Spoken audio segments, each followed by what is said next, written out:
Welcome to another episode of Behind the Now. Today I get to chat with comedian and screenwriter Avi Liberman. Avi has made audiences laugh on stages around the world. Born in Israel and raised in Texas, Avi's unique combination of life experience and worldly observations has made him a comedy favorite. He has performed stand-up comedy on CBS's Late Late Show with Craig Ferguson, as well as NBC's Friday Night. Avi also created the wildly successful Comedy for Kobe tour in Israel, which brings widely acclaimed stand-up comedy to Israel and donates all of its proceeds to help those who have lost parents, children, or siblings through terrorism. Listen in to learn more about Avi's comedic path. Hey, Avi, thank you so much for doing this with me today. I'm so excited to talk with you. Yeah, happy to be here. Yeah, cool. So, Avi, you are a brilliant comedian. I love your work. And I just want to start with what got you into comedy at all, like from the beginning. Did you grow up in where did you grow up and what made you want to do comedy? Well, when you fail out of law school and med school at the same time, the only other thing the Jews will let, no, I grew up, I think my dad has a great sense of humor and, I'd say I get it, a lot of it from him, but born in Israel. Lived there until I was like 3.5. Excuse me. And then moved to the States, lived in Boston until I was 5, but grew up in Houston, Texas. Okay. Those are like the formative years. And then went to college in Binghamton in upstate New York. From there, I spent a year in Israel in between high school and college. Oh, and nice. Then went to Binghamton. I went on Young Judea Year Course. That's kind of the youth movement I grew up in. Then went to, spent the year in Israel, then I went to Binghamton and moved to LA pretty much right after school for entertainment. I moved out here to act originally, but I knew stand-up was something that I was always going to do. I started pretty much as soon as I got out here. First place I ever went on stage is actually where I met you at the Laugh Factory. Oh, wow. Laugh Factory Hollywood? Yeah, the Laugh Factory. Wow. And I remember actually sitting with Jamie Masada after my first set, I just got lucky. It was like a packed night. Yeah. I wrote an article about it once. It's like, as I showed up, I was going to, show how dedicated I was. Like signups were at like 6:00 or something. And I was going to come at 3 to show everybody how dedicated I was. Like, I haven't done the open mics. So I don't know the process anymore, but I wasn't even close to being there on time. Like people had been there since like 11 a.m. or noon to line up to do 3 minutes. And so I just left and I figured I'll come back and just to see the process. And a couple of people were arguing about, somebody felt sick and they didn't want to go on and they were arguing and they were like, I was here before him. I was here. And I walked out, I was here before both of them, which is true, but I didn't wait in line. And this guy goes, that's true. I did see him here before you. And one guy backs off. Another woman was like, well, I'm not late. So we just did a pick a number thing. He told it to somebody and I guessed right. And that was it. And then I went on stage. It was like a packed night and the audience was really good. And that went well. And then by the third time I was bombing, as you should, when you first start. But I remember sitting with Jamie Masada and he goes, how long have you been doing that? And I said, that was my first time and he didn't believe me. And I was like, that made me feel kind of good. I was just like, all right, at least my instincts are correct. But then, you sort of learn as you go on, like being awful is part of the process in the beginning. So that's kind of how it started. And I just, got bitten by the bug early with that. And, yes, I love that. Ever since, so was that an open mic or a show? Yeah. It was an open mic.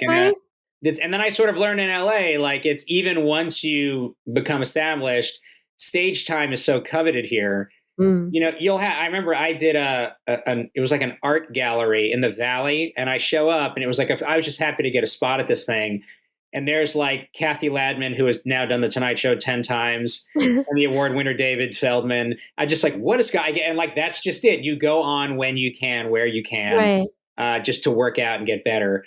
It's, there's no take your ego and bury it immediately because there's no room for it here.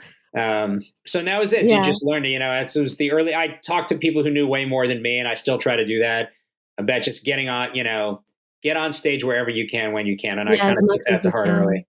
And that's what I did. And then they say, you stand up, get good at it and then find your niche. So my niche, hey, we need someone, just as an example, to do 45 minutes an hour of squeaky clean material in front of a bunch of Orthodox Jews. Yeah, good luck. Like most comics can't or have no interest in doing that. I can do it. A few other guys can do it. So we kind of help each other out and try to refer each other, what gig is great. And all that stuff. So yeah, I love that. So, okay. So your early materials seem to be a lot more secular. Yeah, Is yeah. that true? So It, what made you decide, yeah, like how did you find your niche and what made you decide to like do that, you know? Like in terms yeah, of I guess comics should always be themselves, but what does that right. really mean and like yeah, what made you decide to Well, do I would that run away from eventually? that because I thought, and again, this is just life experience. I thought, well, excuse me, Avi Lieberman. It's such a Jewish name. I'm not gonna touch that because it's plainly obvious I am Jewish. I'm just Uh-huh. gonna stick to secular material, things I find funny. And it was fine. Like, I play Vegas and Rena. I was doing regular clubs and all that Uh-huh. stuff and playing in Boise, Idaho and Indiana. And it was, you're learning as you go. But then I remember my agent calls me and goes, they want to see you for the Montreal Comedy Festival. Great. For something called the Bar Mitzvah Show. It'll get you in to do these other shows. And Mhm. he goes, do all your Jewish stuff. And I'm thinking, like, I don't really have that much Jewish stuff. And I Oh my realized, like, gosh. if my own agent is seeing me like this anyway, and Yeah. I might as well embrace it because let's be honest, that's who I am. I am pretty Jewish. Yeah. I'm traditional. I go to synagogue pretty regularly, and I go to Israel. I started this Israel tour. I was born there. This is silly. Like, stop running away from it and embrace it. And then everything got better. My secular career, Wow. I began to do late night. I got Ferguson. I got all these things, and this. I remember my manager when he first at the time.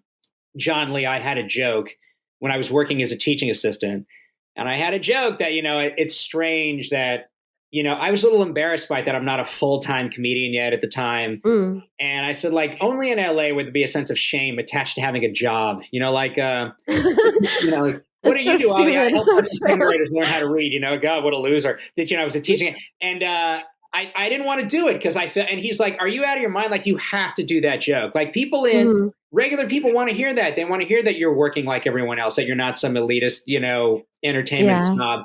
So I went, he's right. And I did it. And then he was right. Like, you have to kind of embrace who you are. So that's kind of what, Mhm. and I still work on that. I think everybody does. So that's kind of, once you do that, everything got better. And I realized Elon Gold is very helpful to me in terms of Mm. like encouraging me to do those kinds of things and Yeah. embrace it. And, we've done stuff together over the years. Modi too. The three of us, I would say, do the most of those kinds of events because that's my background. We can sort of, I can Right. cater to those audiences. I'm one of the, few people who can kind of, do Yeah. material relating to their lives. So that's what I Yeah, and do. also because your, material is so authentic, and if it's like, Well, thank you. that Well, if makes I can perfect fool you, sense in general, you know? yeah, Yeah, but if it's, yeah, like to create authentically, it's gonna come from your real experience in your real life anyway.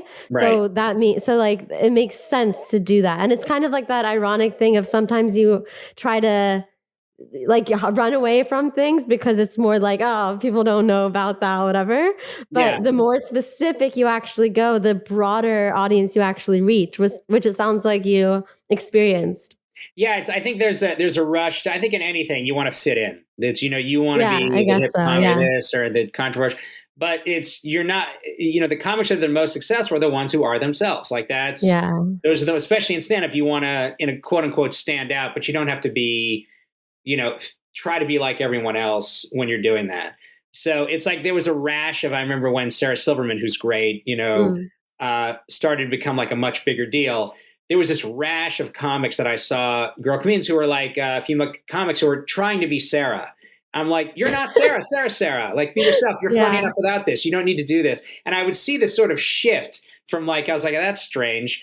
Guy comics too. I'd see there was some phenomenal comedians that had come out here from Boston, and they were just a little more edgy. And I would see these other comics that were from the and trying to be really edgy. I'm just like, that's not who you are. Like, you write great jokes without this. I don't think you need it. And I Mm. think, but Yeah. everybody goes through that process. You want to fit in. You want to in any job. But I think the more you're yourself in anything, the better things are going to be. So.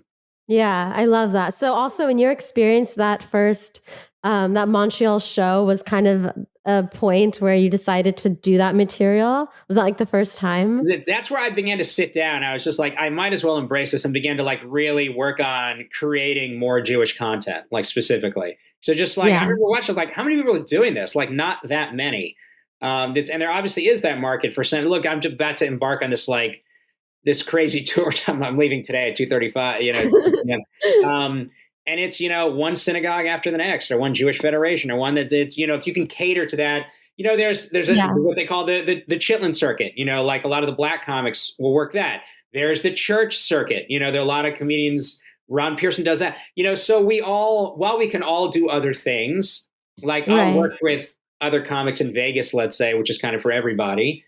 We all have our specialties, and I think that's what you Right. sort of need to figure out as a comic. And then I Brandon, you have to sort of cast a wide net in entertainment. Then I began to also write. So I wrote some films, sold one, optioned another. And Mm. those are kind of the bigger scores that you shoot for, but cast a Yeah, wide net in amazing. entertainment, so So I'm gonna go back to writing. I'll ask you about that. But sure. so in terms of you have performed in totally different communities because there's like Tel Aviv, which is like very secular, and then very religious communities as well. Do you Right. kind of change your material for each? How does it work? Or The like, short answer or is not yes. really? I mean, I do this tour in Israel, which benefits the Kobe Mandel Yeah. Foundation. They raise money for children of trauma. Based on this boy, Kobe Mandel, and his friend Yosef Isharon. They were 13 and 12 years old, and they were killed by terrorists in Tekoa, just outside of Jerusalem. Mm. And so the parents, Seth and Sherry actually wrote this award-winning book called The Blessings of a Broken Heart. Great book. It's heavy. It's a great read, but she won a bunch of Jewish book awards for that and all that.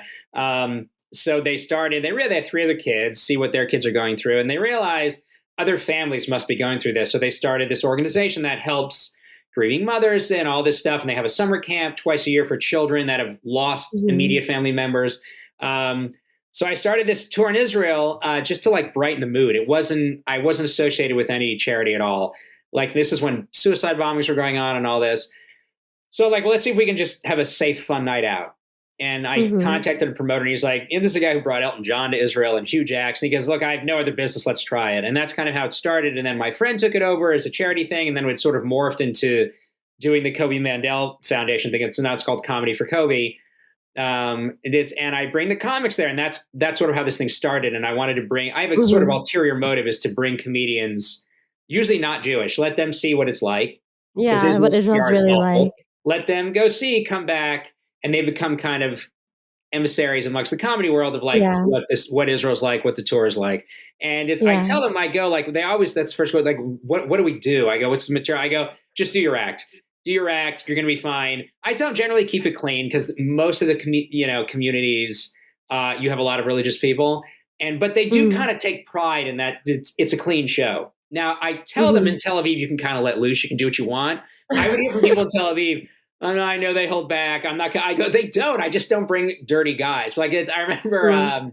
I don't want to hamstring people, guys. I say tell me you can kind of let it loose. Don't go nuts. But if you have some material that's edgy or dirty, or it's not a big deal there. Like I remember I'm walking out of the Comedy Cellar in New York, and Dave Attell is right there, and he looks at me. He goes, "Hey, Avi, keep me in mind for that Israel gig." And I'm thinking, Mm. great. This is one of the funniest guys in the world. And I look at him. I go, Dave, because I know Dave can work edgier or dirty. I go, he's a darker comic, and I go, Dave, you're comfortable doing 20 clean, right? And he looks at me, and goes, I can do it. We both like kind of laugh. Like he doesn't want to. Like I don't want to hamstring this guy. He wants to do what he wants. He just laughed. He goes, Yeah. I'm not the right guy, But I'd love for him to go because he's so funny. I mean, could he string together numerous Lettermans that he's done and pull it off? Yeah, of course he could. But I don't want to. He wants to do what he wants, So Yeah. I don't bring guys where that's going to be a problem. Now, there's Like some a comics that, yeah. like Alan Havey, for example, can also be darker, has dirtier stuff, but he's such a great performer and he has other great material. He sat down with me and went through his entire act and goes, "You tell me," because he really cared about doing well. And I go, "That joke might be." He goes, "It's out." I go, "No, Alan, just change." He goes, "No, it's out." Like, and it's not like material's a problem for him. But and he did great. He's also on Mad Men, so they love seeing him there. But there are Uh-huh. guys that really make an effort to like, I don't want to offend everybody. Yeah. But then when they get to Tel Aviv, I go, open season, you can do what you want. That's not Yeah. officially the word, but people kind of know it. I've been in Tel Aviv and I see Yeah. this woman walking out, hair covered, very religious.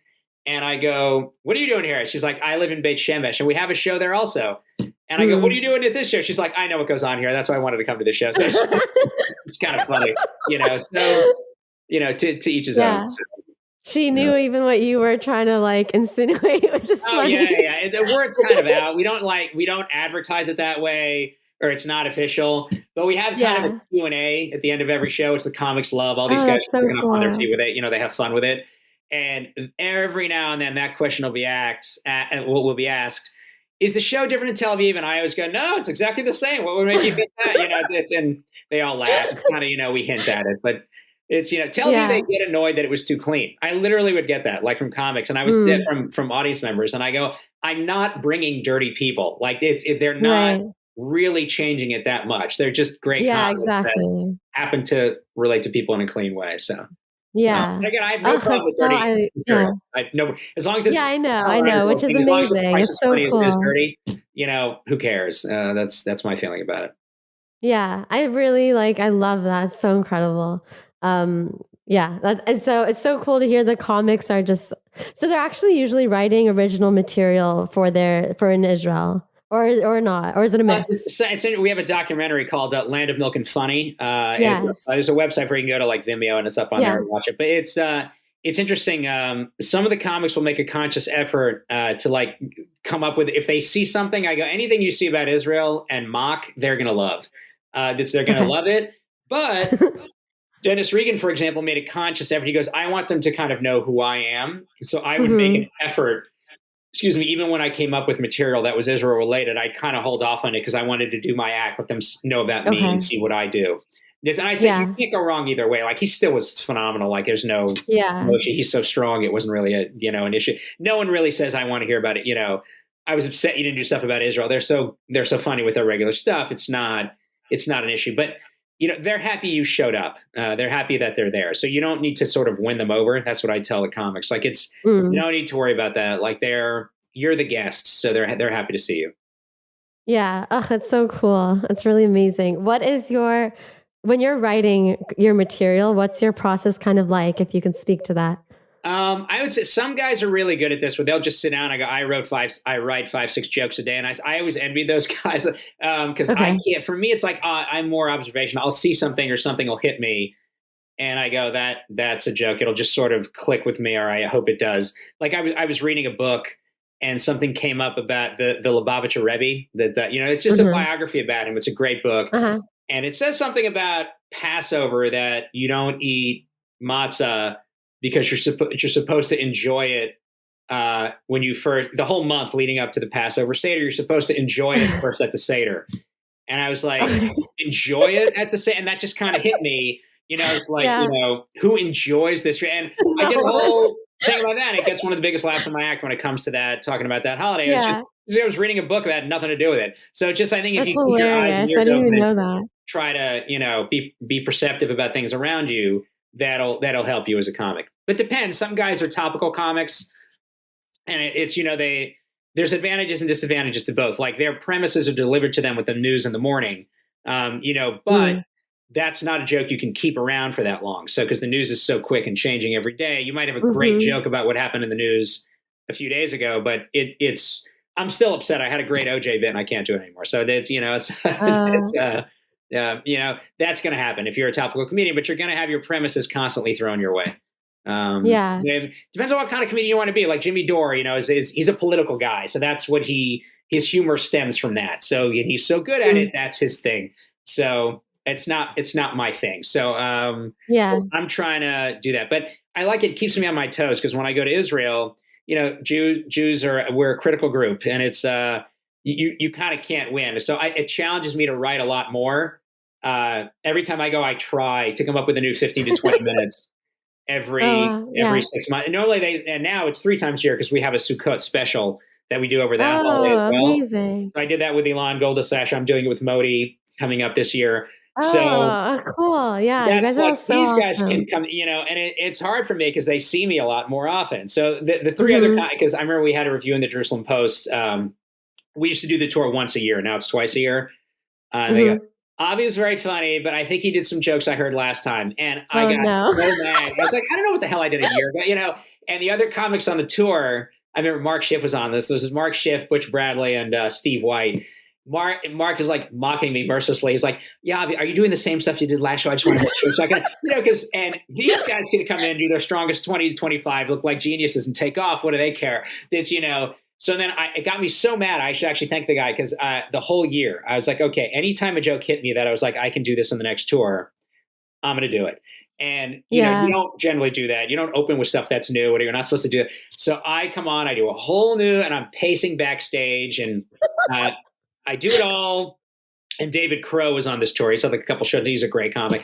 So I do it. I get off stage, and Dave Crow comes on after me. He's like, "You should have seen Avi pacing backstage, worried over nothing. How Jewish is that?" He gets to, and but I get off stage, and I'm all proud of myself because I'm like, "Look what I did." And this little old lady comes up to me, right? She goes, "How come you didn't do the stuff about the holidays? I like them." I was like, "I Oh want to no. in the face." And I was like, you just you can't win. You just try to do the best you You can't can. win.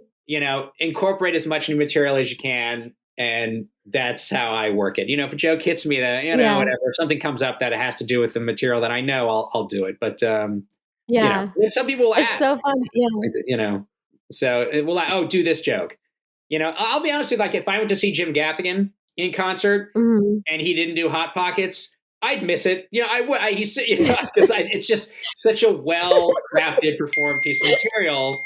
I want to hear it. Yeah, it's just me being selfish Yeah. that I want to hear something that he's is so good. But it's like a song you like. So that's how I view it. Right. It's so funny because some people are going there wanting to see you do new stuff because I've watched all your shows. And Yeah, then some are going hoping like, I want to see him do that joke again, yeah. That's It's the so balance. funny. Like comics are going through that now. I've talked to comics because your career is sort of made or broken on online now, and on Oh, Instagram. And I interesting. like Yeah. posting clips here and there, but like. One friend told me, talked to his friend. He goes, "What are you doing?" Just burning my whole act online. So it's just, it's what are you supposed to do? It's, you want to record. But I see that the smarter comedians are, they're doing jokes that might lead a little more topical or like crowd work. Mm. Like Flip Schultz is great at crowd work. So most of his posts are him interacting with the audience. And Oh, okay. That's it's smart very because it's smart like because he's one great at it. time. But at the same time, he's not burning any of his act. He's not really Right. burning any material that's actually there. So, Yeah, so I don't it's that's smart. actually that's a huge point that you brought up that I haven't considered that much is like this need to always be posting, like everyone kind of knows that. Yeah, But you for can burn yourself comics that out. it's like yeah, that it's like using up your material though, that it's gonna like online. So now when those people see you live, it's like it exists already. Right. That's so Yeah, crazy. and then you deal with this. Yeah. It's the same issue that I brought up before. It's can you do this joke or don't do that joke? I saw it already. When you're talking to people Mm. that Yeah. don't really know a lot about stand up, that's kind of not how it works. So it's. Yeah. What's your take on social media, like keeping like whatever, like using it for your It's for. career. I think it's like anything else. You can use it for good and use it for bad. Yeah. It's obviously a time suck. There are times where look. I've gotten jobs directly out of comments I've made on social media or clips that I've posted or things that I've done. But it's at the same time, does it waste time? No question. Should I stay off it more than Yeah. I should? No question. I always look at that that's time. You can just go on Instagram and all of a sudden you're watching a video and you just keep scrolling with your thumb, watching these quick Yeah, yeah, clicks, yeah. and it can, you blink and, all this time is gone. So, yeah, Yeah. I think it's good and bad. So it's Yeah, made yeah, I people's know. careers. So God bless. If it helps you make a living, it's Yeah. obviously a good thing. It's just like anything. It's like, I remember when the internet first came around, is this good or bad? Yeah, it's good if you can gain information and do productive things with it. But Yeah. it's bad if you're sitting in front of the screen and, being a gamer all day or, Right. other worse stuff. It Although there's depends some on. gamers doing really well even. Yeah, yeah. Yeah. God bless the guy who won $1 million, playing Fortnite, but 99% of people, that's not helping you. So Right, it's, right. you know, Exactly. All so right, awesome. So you also you mentioned here, and I knew that you also are a screenwriter. yeah. How did you get into like how did you get into writing and yeah, what's that been like? And like what's I just your think that it's, go-to? Yeah. yeah, they're always, I think if you have an idea, it's one thing to sort of, I have a great idea about this. And it's another thing to sort of execute it and put it out on paper. Right. And getting it made is a lot of things are, out of your control. But I just thought it's the two the one that I sold, I wrote a story. I'm a big history fan and religion fan. I like them both. I don't care what the history Mhm. is or what the religion. I find those Yeah. topics interesting. So, and most people ask, do you write comedies? I did write a comedy with my friend Bailey Reback. He executive produced Home Improvement and great comic. And So I wrote one comedy with him, but most of the stuff that I write is not comedy. Like it's historically based. So I wrote one about the Oh, Exodus through interesting. the eyes of the women. It's the most feminist thing I've ever done. Okay. It's a story of Moses' sister, Miriam, and Okay. the Pharaoh's daughter, Bethia or Batya, as she's called. So now I just thought there was an interesting angle because there's a quote in the Talmud, were it not for the righteousness of women, we would not have been redeemed in Egypt. I'm like, well, somebody Mm. should tell that story because I grew up going to Orthodox day school and I've never heard it. So when I ended up doing the Yeah. research with a Rabbi Lieberman, no relation, but it's a brilliant guy, and he Yeah. it's and that's just kind of how it started. I said, has anybody written this just using sources, biblical sources and commentaries, and so that's how I did it. And I think it's kind of an interesting angle because it appeals to sort of both. It's a Bible story, so it kind of appeals to more conservative, right?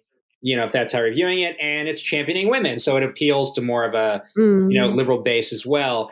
But I didn't do it. I did this way before the Me Too stuff started. I just thought it was an interesting angle. I didn't have an agenda behind it. And then I went to Ireland a few times, and Oh. the story of St. Patrick popped up, and I began asking, like, who is this guy, Patrick? I didn't know anything about him. And then I wrote a Uh-huh. movie called Patrick, and I did the research. I went back twice more to Ireland to do the research with a professor of Celtic studies there, Mhm. and sent it to my friend Chris. He worked on my friend. He worked on what was the Green Knight with Dev Patel, and his production team worked on Vikings and I think Game of Thrones, which is all in Ireland. And he gets all the reviews. This is the next one I want to make. I go, okay, obviously it's easier said than done, but he gave it to a producer in Ireland. He goes, this is the first one I've ever read about Patrick that I want to actually make. So because I just thought his story was amazing. I just like Yeah.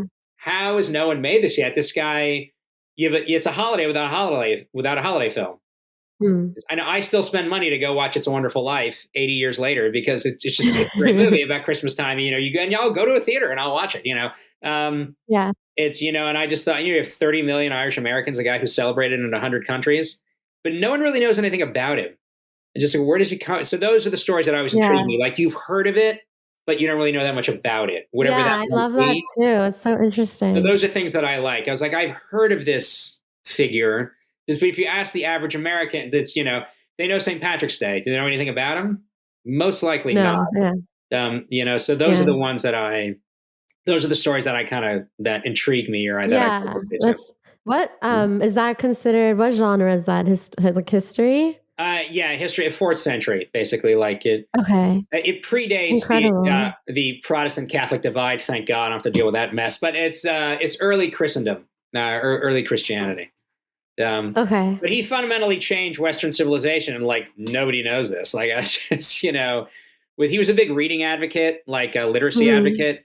So, and Ireland went from these illiterate goons running around cutting each other's heads off to like the center of literacy in all of Europe within a Wow. 100 years of him dying because of his influence and what he did. Like That's Irish, the incredible. concepts of like paragraphs, separating words on a page, capital letters, that's all his influence. Those were Irish monastic scholars who came up with those concepts.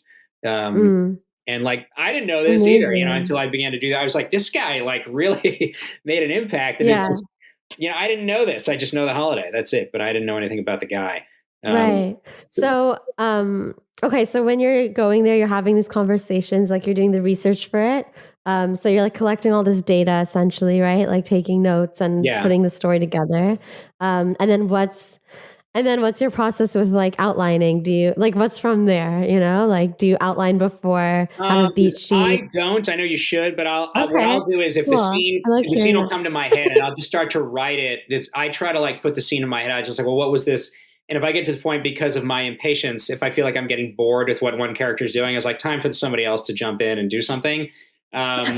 That's sort of how I roll with it. And I'll just start writing. Then it's, the old adage, there's no writing, there's just rewriting. And I'll Yeah. just go back Yeah. and look, and sometimes I go, God, this is awful. I just have to like change things up, and then just you show it to people you trust, give it to people, and if Right. if one person has a note, great, everybody has opinions about everything. But if you have 4 or 5 people that are saying the same things, that might be something you want to take a look at. You have to, that term, kill your Yeah. babies. Like that's how awful it is to like Right. edit things Yeah. that you've created. It's hard to do, but Yeah. I think you have to kind of be intellectually honest if somebody's giving you a critique, take it, take it and roll with it. It's tough. It's tough to, to do that with your personality Yeah. or with anything that you're creating or writing about. But Yeah. I I think love, writing yeah. in any angle, whether it's like I wrote a book called Traveling During the Pandemic, that's up on Amazon. Which is what I did. That's not a movie, but I tried to write it. I was Yeah. like, It's a okay, book. Okay. stylistically, I just want to make this like we're having a conversation. So that's kind of how I wrote it. That's how I wrote that one. Oh, nice. Like So adjust wait, your that own. one, you did travel a lot during the pandemic, right? I Yeah, remember, I like, was that's so one of the awesome. few. What Yeah. made, yeah. How come, was it for work or for fun or like, Yes, because most people, it was to beat yeah. lockdowns. I was very. It sounds strange saying it. I was fortunate to get COVID really early, so I had the Oh, original, okay. and I had my last show. I remember was Purim Day in the Bronx, which was the most Oh, infected place in the world. I think within like a oh few my days God. of me leaving, and so it would have been a miracle. I think if I didn't get this thing, and but then I have the antibody, so I didn't care. So then I was in LA and the lockdowns. I mean, you were here through that. I think you know how horrendous it was. Is I'm just like, all right, I have to get out of here. It was making me like depressed, like everybody else, and miserable. Yeah. In my career, I watched basically a year's worth of bookings disappear in a couple of weeks. Mm. I was, and I was like, all right, well, let me just get out of here. And because I was born in Yeah. Israel, like at the time, Israel was kind of more open. Uh, Yeah. Yeah. you could have shows up to 100 people outdoors, and you have a lot of bars. They have patios and rooftop shows, and restaurants were kind of open. You just had to take it to go. Yeah. It was like it wasn't a huge change, but I went there with the intent, let's see if we can do the Comedy for Kobe tour. We'll find some outdoors. At the time they were only letting citizens in, but there were rumors that might change for the better, and that did not Um, happen. I went there, and then Israel started their lockdowns. And my mm. friend calls me and goes, get out. Like, and everyone in California is like, well, don't come back here because Tel Aviv goes from this buzz of energy to depressing. And at the time they Mm. had green lists. You could go, whatever's on this list, come back to Israel, no quarantine because they had low Yeah. infection rates. But you have to test and get a PCR test. But I knew I'd be negative every time because I have the antibody. Yeah. I was like, well, what's on the list? My career was relegated to Zoom events. So if we're Oh doing it no. online, like Yeah. you and I Yeah. are now, that's why I don't. If all I need is a Wi-Fi signal, I'm not gonna, just stick around for that. If I could, that's all Hmm. I need. I can still travel and pick up, Wi-Fi Yeah. places. Exactly. So I was like, well, what's on the list? And like Greece was on the list. Um, and so I was like, all right, well, I'm gonna go to Greece, and I Yeah. went to So Greece, came cool. back, and I was like, well, and there was no sign that they were going to let up with these lockdowns. And I was like, as Mm. long as they're doing this, I'm going to keep traveling. Yeah. I So saved a bunch of smart. points. It Literally. was nothing to travel. Hotels were nothing because how Yeah. many people would travel? I know. So Yeah. I was like, well, I'm going to take advantage of this. And I ended up going to 8 countries in 7 months. Yeah. I did So stand up in smart. I remember Moscow. seeing like, what? How is he doing this? That's Yeah, so I cool. pulled So every smart. trick in the book, like anything and everything I Yeah. could do. I made a doctor's appointment, like that's what got me into Russia because you had to be a citizen. Oh my I gosh. went Yeah. for That seems medical hard. reasons, so that's like I just saw a dermatologist, whatever got me in. That's it, But Yeah. I could, whatever I could do, I was gonna do. Yeah. It's the I was kind like, of thing like you were ahead. It's the kind of thing where like after a little bit, you're kind of like, oh man, like why, like we should have taken advantage, but yeah, you didn't I could know tell like at the people that were like time, but you knew. encouraging. People liked it. They were like, "We like watching your adventures, Avi."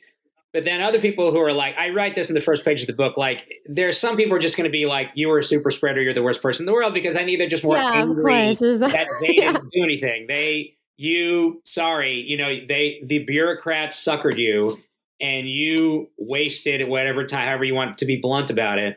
Don't look at me. It's I knew this was BS from the get go. You should do what's good for you, not what's good for some bureaucrat. Yeah. Um, and there's Well, but also there's it's no important to consistent. emphasize though that you did have it. Like you had, you know what I mean? Like you Oh, had it I early on, like lost you count of said. the amount of tests I took, but it doesn't Yeah. matter. They're still going to think I could show Yeah. you negative test after negative test.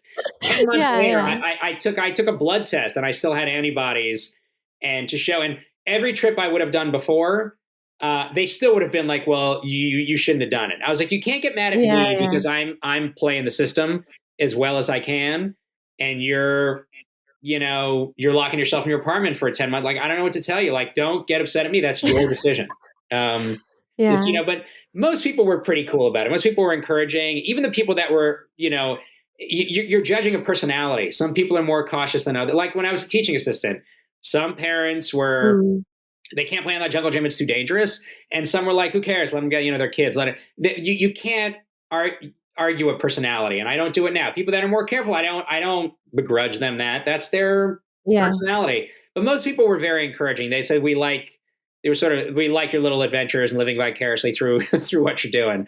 So Yeah, and now you wrote a book based on that, which is really cool. yeah. So Right? my Yeah, friend how Jessica, cool. she goes, Avi, you're the only one in the world I know doing this. Like, you have to start writing about this. It's Did crazy. you start writing it then or after? Once she sort of kicked me in the butt to go, this is insane. Like, no one else is doing what you're I doing, know, especially yeah. the way that you're doing it. And the crap that I would pull, and that's exploiting the rules would change every week. So I It's felt no true, yeah. guilt in just manipulating the system as best I could, because it got to the point where it was just stupid. I mean, I remember I'm in Israel, and they had severity of lockdown. So when it would reach a certain level of infection rate, they would lock down even harder. Mhm. So they made, like, you could walk by an ice cream store, and now everything is to go. Okay. You can't sit down even outside anymore. Now everything has to be you have to order it to go and leave. And it has to be in bulk. So I go, Yeah. okay. So I'm walking by this ice cream store, and there's a table in front of the entrance. You can't walk in. And there are 3 sizes in front of the table. And there's a guy standing behind the table. So if you walk by, he can sort of direct you. And I go, can you just get me a cone? This is ridiculous. Like, we're the only 2 standing here. He goes, I can't. I go, okay, what's the smallest Yeah. size I can order? He goes, this one here. I go, fine, give me that. He goes, you have to use your phone and call me. I Oh go, my you're god, you're standing right right in here. He front of goes, him? talk to the government. I'm not making this up. Like, that's how stupid this That's got. When it's something that, like, crazy. a 3rd grader can look at and go, what does this have to do with COVID?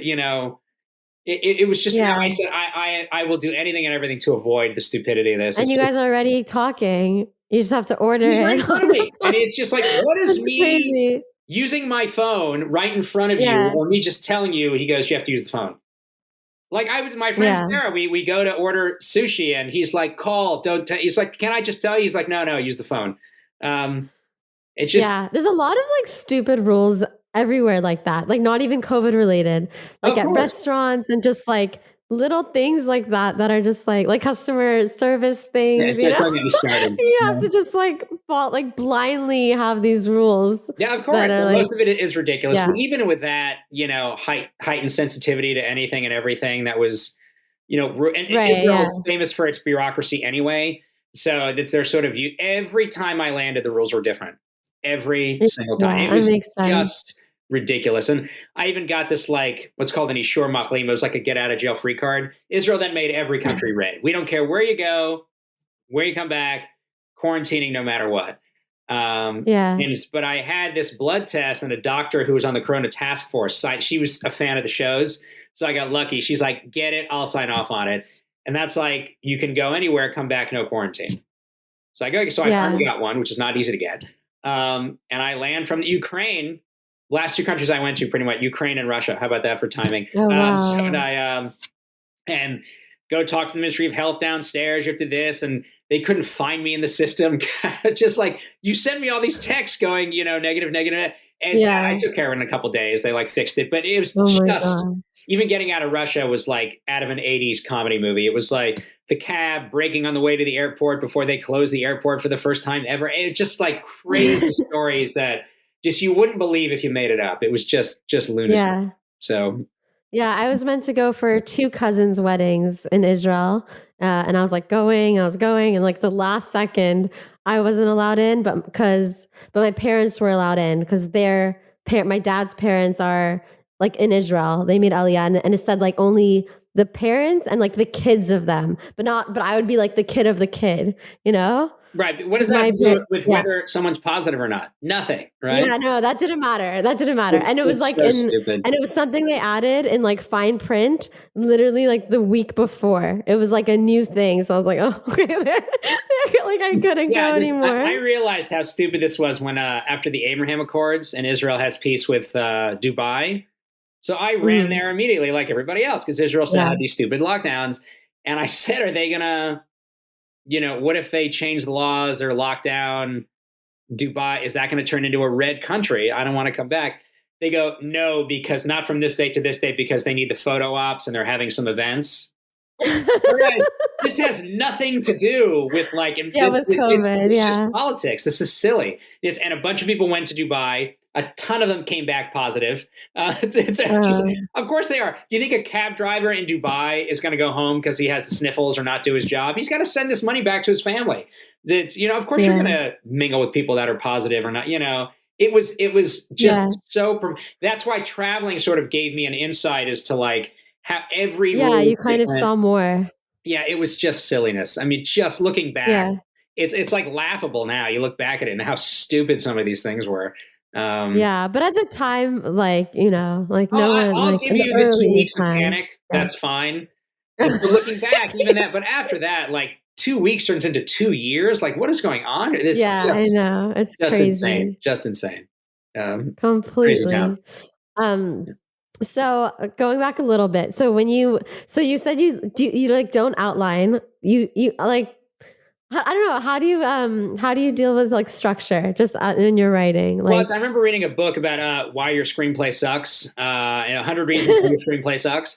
And it's the main thing is have a beginning, middle, and an end. Don't be like, I'm going to start writing this and let's see where it goes. Like, that's a fine thing to do if you're having like an exercise, like to see where that's like an improv exercise, so to speak. But if you want to write a story where you want to have a completed screenplay, know how the damn thing ends before you're done. For sure. So that's what I do. I have like you do have you have all that in you. I know how this ends before I start. Otherwise, don't start because you're just it'll meander. You're not gonna go where to go. For sure. How to do it. So I guess that's sort of my outline. I sort of mentally outline it. Like I'm not gonna start unless I know how this finishes. And until I have that, I'm not starting. For me, it's a little bit different because it's I'm doing biblical narrative, historical naratives. Yeah, so there is a very like I know how this ends, but I know deciding where I want to end it. That's also the difference. Like I end the Miriam story at the Exodus. I don't end it where she dies because there's not much after they cross the Red Sea is a different ballgame. That's a different story. But I know where I wanted to end it. With Patrick, like I knew where I wanted to end it. I don't end it at his death. I end it with him sort of, deciding to stay. It's in Ireland, not going back to Mammen. So I knew where I wanted this to sort of stop. And that's you have to know that. I would say that's the best thing to do as a writer. Like, don't start until you have those three things: beginning, middle, end. For sure. But I like hearing, because my natural thing also isn't like to out so, like even in high school, I've always like loved writing essays and stuff like that. But even like my first writing struggle, like say, would be like the structure. And I would like have to write a whole bunch like drafts and then print it and then like color code, like literally take highlighters and realize what each thing was about. And then I literally like cut them out and but that was like the early thing. But now with screenwriting, it's like much, broader again. Like it's like on a bigger scale than like an essay, for instance. And I find like the thing that's hardest again is that structure. So now, you know what I mean? Yeah. Like seeing, you can cut and paste it easier too, but my friend even said, just start, you can say, if you're worried about that, exactly. But that's why I like hearing that. There's no writing anyway. There's only rewriting. So, but that's also okay. Like, even if you don't, as long as you know how this thing is going to end, you can just keep going and it can be sloppy. I'll write things where I know I'm like mentally, I'm just like, I'm going to fix this later. But anyway, I want to keep going because I want to and you take a note, like, okay, this is awful. I'll fix this later. Put a few stars next to it, and when you see it going through again, go, this has to be fixed. But it's that's very normal. But don't let that. I would say even if you I don't know where I'm going today, just don't let that stop you. It's okay to sort of have that like don't be stuff. But then it's when you go back, you can be a little more analytical and more structured with it later. It's right. That's so true. Look, I'm not an editor, right? When I was just free flow, I was just telling my stories about the traveling. But a ton of corrections needed to be made. It's that's when you show it to someone else who can go, well, do this or don't do that. I love it's so good. It's like, I love hearing that because it's like a good reminder to not be like, so crazy about like, you know, Yeah, I feeling don't like get you need hung to up have every little on the thing technicalities. planned. It's don't Yeah, that's just gonna drive you exactly, nuts. exactly. So So this might be a dumb question, but have these films are still, they're not made yet, or are no, they? no, not The made pa yet. There one Okay, was it's ups and downs as far as progress. And, there's that old joke in okay, Hollywood, it's a amazing. miracle any movie ever gets made, because there's just so Yeah, many moving I know. parts. Um, it's strange. It goes up and down, like which one that I wrote gets more attention, or all of a sudden has a buzz from a few people here and there. It's ups and downs as far as that goes. Which I guess Yeah, is normal. can I I'm ask learning too. yeah, I've never been through this process, but like when we had Billy and I had a table read of the story He's Out, a basic premise, baseball okay. player, kind of a jerk, parties, strip clubs, this. So, and it affects his career. So to jumpstart his career, he decides to finally come out as gay, but he's not. And all that goes with that. He just Oh. does it for the attention and Oh the god. money and the media. So we had a table read, and I'm pretty intellectually honest. I'll tell you if I have an awful show or not, or whatever, or if I bombed on stage, and it massive laughs. Every producer in the room who was there wanted to make it. We took meetings with every single one of them. Incredible. And then we realized, like, then this one, now got moved to episodic. So now this one moved from this company to this company. Now this one all of a sudden has a budget How issue with, crazy. it's Yeah. we're like we realize, oh, okay, until somebody writes you a check, it's flattering. Don't get me Yeah. wrong. We love hearing nice feedback like anybody else, but it's just blowing smoke up, until someone makes a financial commitment. It's Right. don't get your hopes up. That's that's Yeah. then even and it's even when they do, they're not going to. It's not like somebody's like, great, I want to make this film. Here's all your money. That's not how it works either. I actually counted. The last movie I went to, I think there were 5 or 6 production companies. It's an association with this and production with this, and so it's like, oh, we'll Yeah. only give 15%. Then you got to find another 15, then another 20, then another 10. That's just the process. It takes a long, unless you're making Spider-Man 38, whichever number it's going to be, and one Right. company is making it. You're not, it's a fundraising process. Like that's Yeah, what it's it is. definitely There are a a lot of, process. which I'm not great at. So it's just one of those, some people are great at it, some are not. It's just Yeah, a and you lot of kind of moving learn parts. as you go with that, huh? Yeah. Look at, you hear all those Yeah. stories. Look at the Godfather sat on the shelf for 20 years, so Yeah, it's it's until, crazy to think that, huh? It's yeah, yeah. 12 years a slave, was it? Or 7 years a slave? 7 years a slave. Yeah. 12, 12. Yeah. It's until Brad Pitt jumped on board and went, I like this. I'll do a small part and I'll produce it. Right. It was going nowhere. It was a great movie, Yeah, Academy Award. But until you had one guy step up and go, I got it, yeah. um, you're done. So there's a You're not. lot of, so it sounds like in terms of pitching something or, like, trying to get something made, there's a lot of avenues. Because like, is that true? Like, one of them Oh is, yeah, like, get ton. Don't someone let one attached with a person turning name, you down, another deter you. You'll be yeah. shocked at, like, where attention can come from. It's Mia Vardalos, I think, from My Big Fat Greek Wedding. She was having no. She said she sent her headshots into a manager, and she specifically had 100 ordered, and she decided Uh, to leave. And she goes back to, well, let me pick up my headshots. She counted there were exactly 100 when she left. Like the guy oh did my nothing god. with So she says, screw Yeah. this. I'm just going to go do My Big Fat Greek Wedding. I'll just do my play. And who's in the audience? Tom Hanks's wife, and that's Rita Wilson. That's how it got made. I love Oh, this. I'm going to talk to Tom about incredible. this, and that was it. And her career is launched. Yeah. That's often what it takes. Yeah, it's so incredible. Yeah, It's truly infinite, yeah. but You would also to stand up. not get too, like yeah. Yeah. It was stand up. It's going to take, if you want to do a late night show, it's going to take that person of the show who's like, I like this guy or like this girl. Let's Yeah. put them on, or you just don't know, and Yeah, that's what can lead to exactly. it. Yeah, I think the main thing is to try follow your, like, inspirations, your impulses, those Yeah, that's things. follow your gut is a big part of it. That's if Yeah. if this project has value, it's and you kind of get a gauge from it, and like more than just your parents are telling you this is good, then that's something you can kind of roll with. So Yeah. And but it's very hard to get people to read anything. That's the tough thing too. So it's, Yeah, that's the thing too. So how do you do that? You have to really your log if line there's has a to be way amazing. to make quote unquote anything on video or visual, just because it's easier. Oh, It's a right. lazy industry in general, and I'm speaking to myself when I say this. It's that's always an advantage, but Yeah. yeah, it's tough. The people who are sitting down and reading stuff are a little more serious, I think. I'm just gonna ask you a few random questions, okay? Okay, sure. Okay, if you were an athlete, what sport would you play? Uh, Probably baseball, realistically, based on my size and height. But I would love to be a free safety in football. That would be my dream gig. So Okay, I like the strategy of cool. it. Well, yeah. Want me to expand on that? Yeah, What's your sorry? I can expand on that or not. So yeah, Yeah, up to I you. was actually I was gonna ask why why football? I like the chess match, and I like it's putting the monkey wrench in what these guys are going to do. And I when I watch them communicate with each other on how to.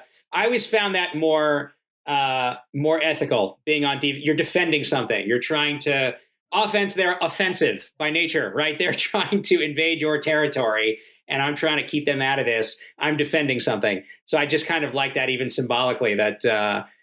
Being the field general on that and trying to defend your own end zone, I just kind of liked. I thought there was something more. I find it more noble. I don't know, within the confines of football. Hmm. So, Okay, all right.